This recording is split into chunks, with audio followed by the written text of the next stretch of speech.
Assalamualaikum warahmatullahi wabarakatuh. Halo teman-teman, perkenalkan nama saya Mulia Kasih Agiatma. Kalian bisa memanggil saya Kasih.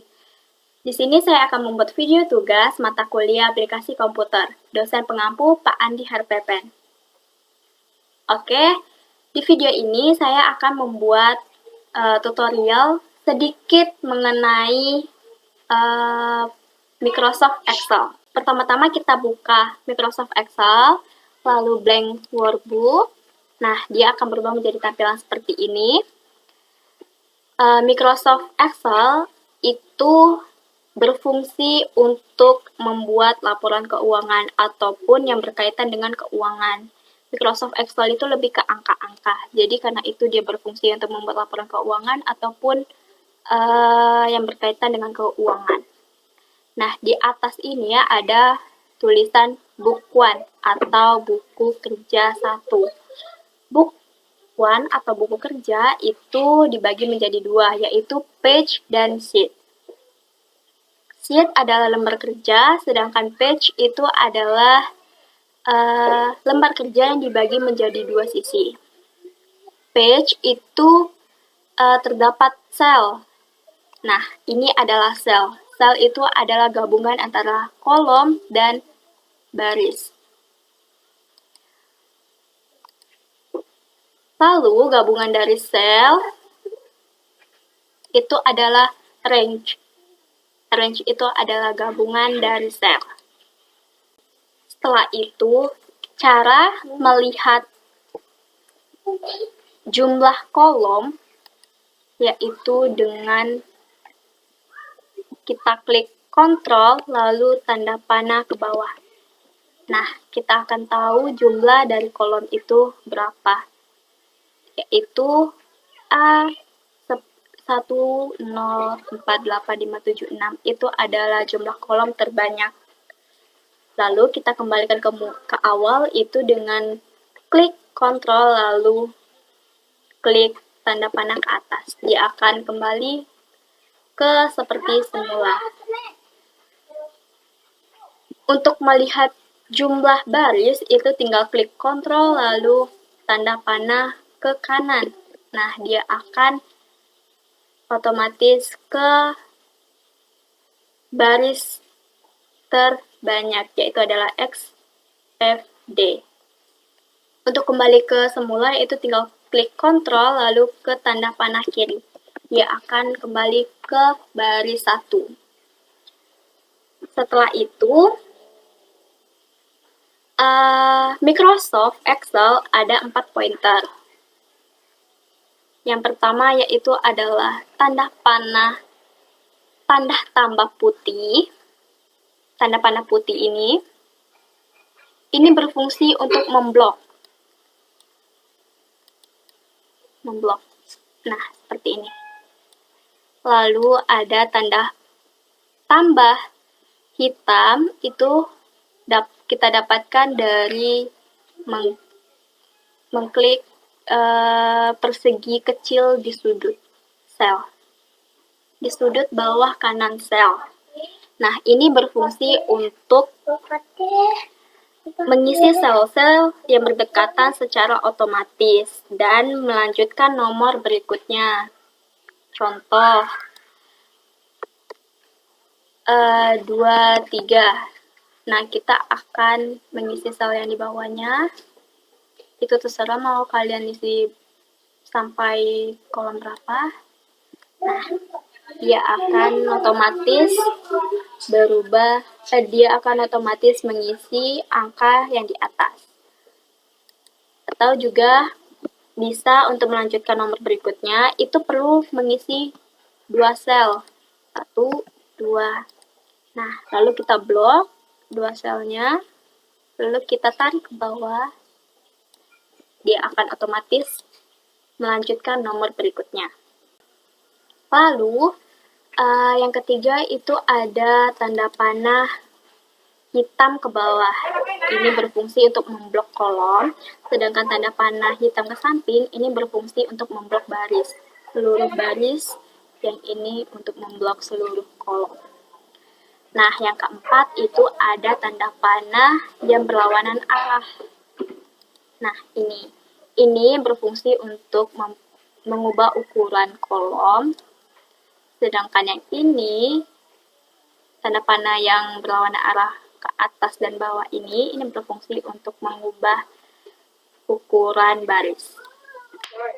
Adapun cara lain untuk merubah ukuran kolom, yaitu kita klik dulu kolomnya, lalu kita klik format, lalu kita klik kolom width. Nah, kita klik di sini ukuran berapa yang ingin kita tulis. Misal 35. Nah, dia akan berubah menjadi ukuran 35. Untuk yang baris juga sama saja, itu kita blok dulu barisnya, lalu kita klik format, lalu kita, nah ini bedanya, kalau kolom itu kolom width, sedangkan yang baris itu row height. Nah, kita klik ini, lalu kita tulis berapa ukuran yang kita mau. Misal 25. Nah, dia akan berubah menjadi ukuran 25. Barisnya akan berubah menjadi 25. Setelah itu, saya akan menjelaskan cara menambah sheet. Cara menambah sheet itu ada 6.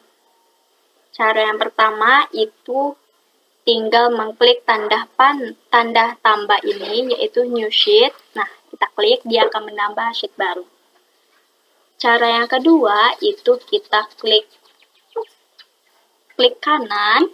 Nah, ini ada insert, lalu kita klik worksheet, dia akan bertambah ke sheet 3. Setelah kita mengklik worksheet itu, kita klik OK.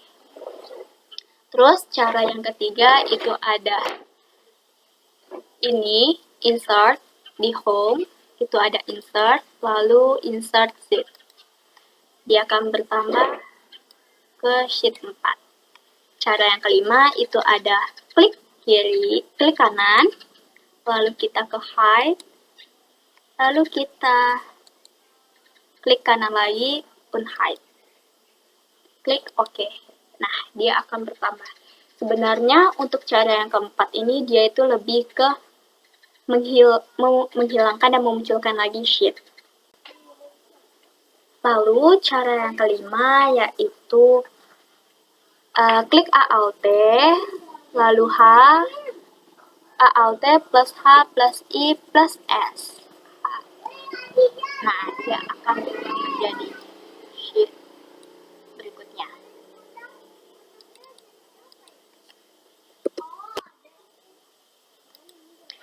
Terus cara yang keenam itu ada shift, klik shift, lalu F11.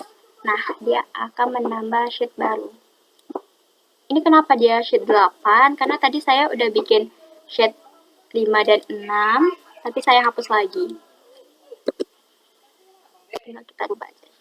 Nah, ya. Jika dia tidak mau shift F11, itu bisa kalian klik shift Fn plus F11. Itu kenapa dia tidak mau, karena dia itu beda Microsoft Word-nya, Microsoft Excel-nya. Setelah itu, saya akan menjelaskan perbandingan antara angka dan huruf di Microsoft Excel.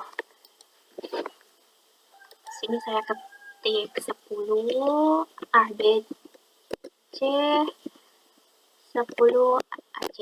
Nah, kita bisa melihat perbedaannya. Jika angka, dia akan otomatis ke kanan, sedangkan huruf, dia akan otomatis ke kiri.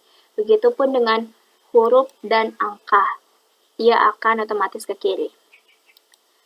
Saya akan menjumlahkan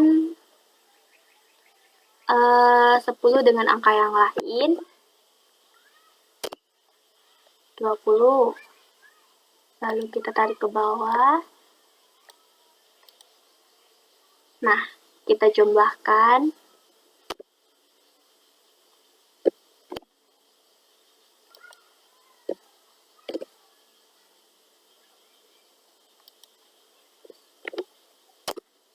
Nah, setelah kita jumlahkan, dapatlah hasilnya yaitu 30.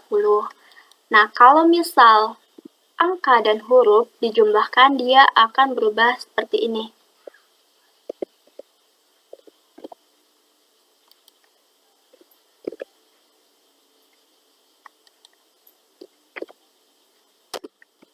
Berubah menjadi value.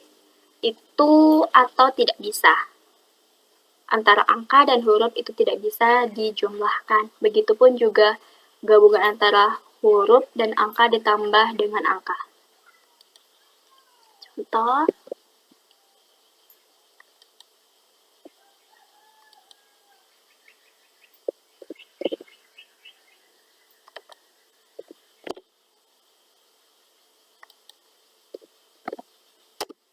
Nah, juga tidak bisa. 10 ini pun kalau saya tambah spasi dan titik ataupun koma, dia juga tidak akan bisa dijumlahkan. Nah, untuk penjumlahan pun itu ada cara yang lain, yaitu tinggal kita klik sum, kita ketik sum, lalu buka kurung, kita tinggal klik 10 E-nya kita tarik, lalu kita tutup kurung, enter.